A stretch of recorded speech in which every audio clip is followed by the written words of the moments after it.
মাঝে মাঝে আশ্চর্য হয়ে কোর্টে আমরা 5-7 জন উকিল একদিকে থাকি, এক পক্ষে আরেক পক্ষে 5-7 জন উকিল থাকে। তো 5-7 জন উকিলের মধ্যে আমরা যারা সিনিয়র ডেজিগনেটেড, আমি চুপ করে বসে থাকার পক্ষে, কিন্তু পাশের জন থেকে খালি লাফায়, একবার উঠে একবার বসে, মানে এখনই জবাব দিয়ে দিবে। তাকে বলে বোঝানো যাচ্ছে না যে please become cool, when your turn will come you will give proper reply.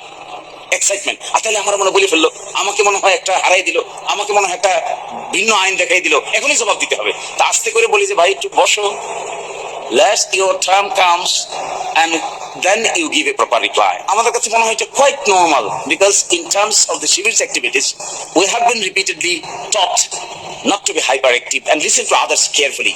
Listening others will solve many of your problems primarily. এই যে একটা স্কিল, এই স্কিলটা we learned it from Shibir. What I am telling about শিবির, শিবির আমাদেরকে কি শিখেছে? সুটকোট পরা ভদ্রলোক, এগুলো তার শিবির শেখা দেয় নাই, আমাদের জামা কাপড় কিনে দেয় নাই, কোট টাই কিনে দেয় নাই, কিন্তু one thing শিবির gave us, এটা হলো হাউ টু ডেভেলপ এ পরিমিতি বোধ। কোথায় কি বলতে হবে, কিভাবে বলতে হবে, how to address, how to engage, how to lead, how to manage.